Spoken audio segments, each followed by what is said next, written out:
Stephen Kakinoosit and Danita, both Native Education College students, kickstarted Idle No More in BC when they organized the first Vancouver March in just 5 days. I've never been politically active. I've never been a protester.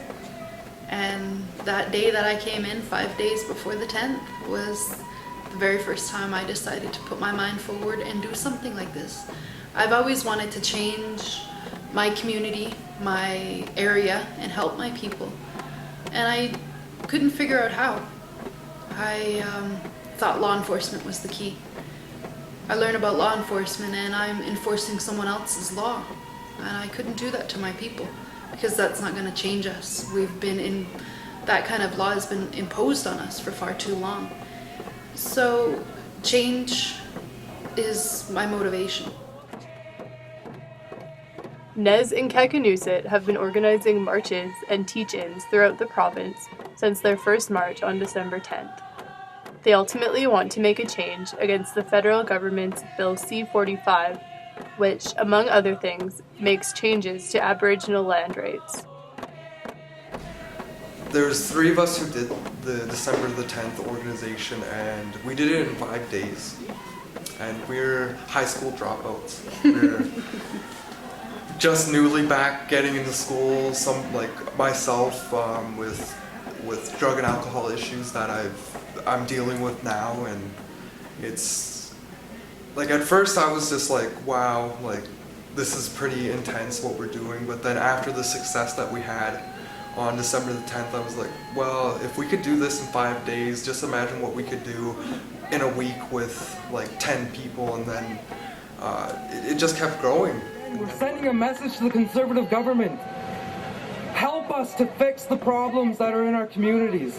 We know we have long-standing issues in our communities, and we want to deal with these issues in a good way. But if you do not do it soon, I will guarantee you this. It's going to be a long, hot summer.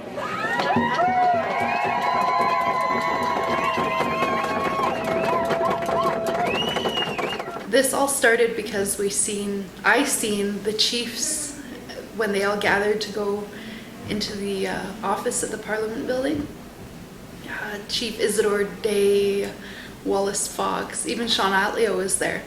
And they failed to get into the meeting that was happening, and they had the media called it a little scuffle with the security guards. Two security guards.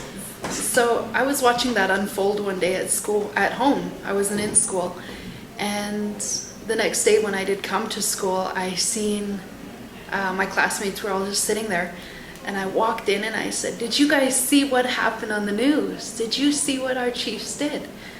And Stephen said, "Yeah, I seen it. I know what you're talking about." Yeah. And I said, "We have to do something. We can't just not do anything. Have you heard about this Idle No More thing?" "No." I said, "Look it up." We literally took off out of our class and told our teacher, we're going to do something. We don't know what yet. And so she said, it's good, you guys are going to do something, you're dismissed." Stephen went upstairs, utilized the school computer, and created the event that took place on December 10th. And we just reached out to as many people far and wide in Canada and outside of Canada and said, we're going to march through the streets and we're going to have a rally, and we're Idle No More.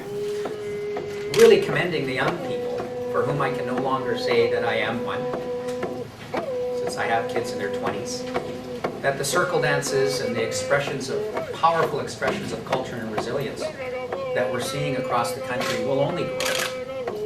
And these are messages that, as one chief from back east articulated in a letter that said, those round dances will be complete when all Canadians are joining, Indigenous young people, and standing up for fairness and standing up for justice and a better day for our people. But Kakinoosit and Nez are thinking much bigger than just demonstrations with their newly formed group, the Turtle Island Movement. As the Turtle Island Movement, one of the other goals that we have is to organize people for the upcoming, not only the upcoming provincial election, but the federal election that's going to be coming up in 2015. We want to form a united voting bloc of Indigenous people. We want to register Indigenous people throughout BC and the country to form a political bloc like the farmers and doctors and other bodies have. There's no reason why the Prime Minister of this country or Premier or Mayor or anything, there's no reason why we can't be the leadership of this country. That's right. The only thing that's stopping us is us. Yeah. We have to be willing to show the dark side of ourselves, because we can demonize the government all we want, but that's not going to get us anywhere. We have to be and I'll say it now and I'll say it until the day I die. We have to be honest about how we helped to put ourselves in this position, because if we don't, then We're never gonna change. exactly, we're never going to change.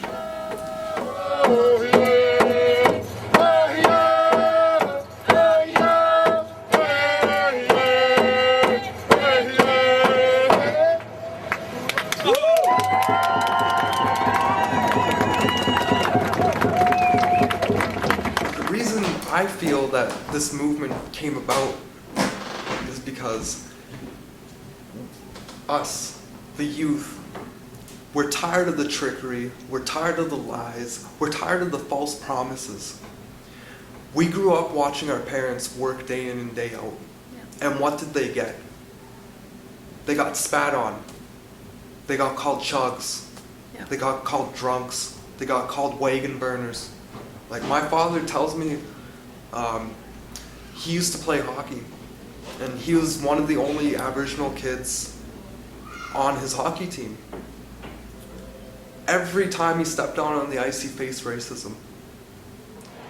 When I say native, you say pride. Native. Pride. Native. Pride. When I say idle, you say no more. Idle. Idle. When I say red, you say power. Red. Power. Red. Power.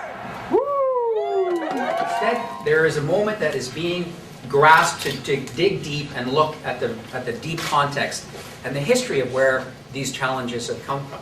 So as not to allow ourselves for our eyes to become glazed over by the so-called complexity of why it is that we find ourselves accompanying families as they go and identify the body of their late daughter, or the challenges of the lack of clean drinking water in a country like Canada that often ranks in the top 10 of the UN Human Development Index, or why it is that our children don't have the kinds of schooling supports, or why it is as a country we've got 52 Indigenous languages, as this declaration says we have the right to retain, that are on the brink of disappearing. This is not just a part of the rich heritage of a Nuu-chah-nulth person, or a Mi'kmaq person, or an Innu person. This is the rich part of the heritage of this country. And those treaties that were forged, they suggest that we are all in this together, that we're all treaty people. Around 80,000 people alive today were in residential schools. There are almost 600 reported cases of missing and murdered Aboriginal women in Canada. And BC is home to 60% of the country's Indigenous languages, most of which are in danger of extinction.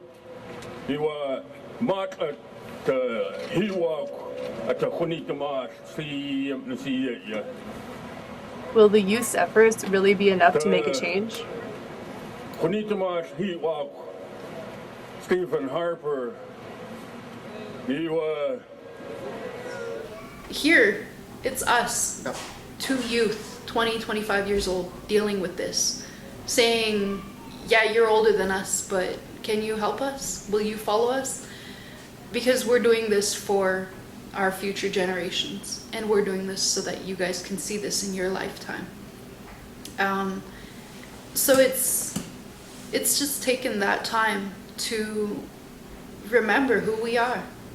It's taken that time to take back our title, take back who we are, know who we are, put down the drink, put down the smoke, put down the shame of residential school, and toughen up and get through this, because this can't continue. The genocide cannot continue. It's going to stop. where our elders are laying on train tracks, saying, I'm doing this for my grandchildren. Yep.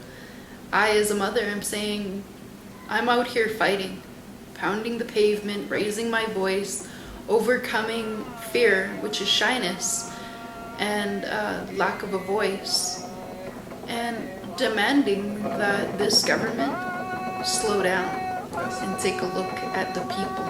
The red, the white, the brown, the black, the purple, the pink, whatever, the people. Yes. Before they make any more decisions. Because if you take a look outside our window right now, how much grass do you see? How many trees do you see? I see concrete. Can my kids eat that?